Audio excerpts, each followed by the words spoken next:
علماء لیکي چې رسول الله صلی الله علیه وسلم په یو سفر کې د سحر په منځ باندې ولاړو او د پیریانو یو عظیم جماعت په لاره تیرېده نو هغه ودرېده او د رسول الله صلی الله علیه وسلم قرات واورید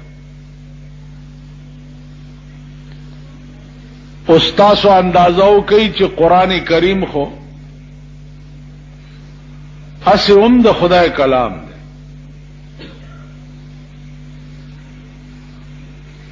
او چې څومره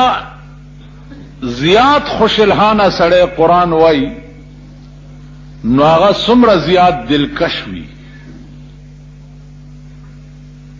او دغه قران چې بیا د جناب محمد رسول الله په جبه ویل کېده په دې اوس یو خدای پوهی دی چې دا غیبت څومره خوند او څنګه خوند پیریانو چې دا واورې د خپل وطن ته لاړه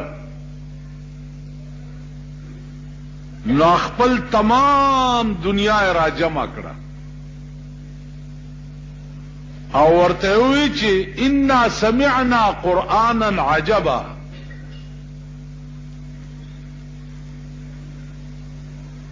مونږه خو یو داسې قران واورید چې هغه زمونږ د عقل او د سمج او د فهم نه بارو ډېر خناک او ډېر عجیبه او لوی خوند پکې بیا داو چې یهدی للرشد د قران کې صدا سي دلکشي وا چې سړی د نیکۍ طرف ته بللو د پیریانو یو عظیم جماعت راغی او رسول الله صلی الله علیه وسلم ته دعوت ورک چې ته زمونږ وطن تراشه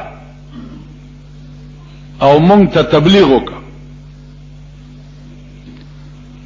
حضور علیه الصلاۃ والسلام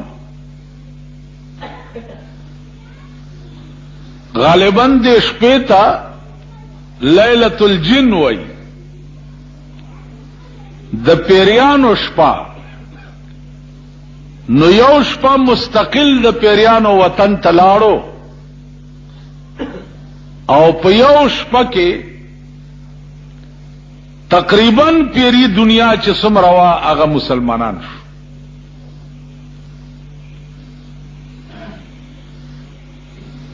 نو عرض میں داو چې الله پاک دې قوم ته د ہدایت رسولو مختلف قسم ذریعے جوړی کړي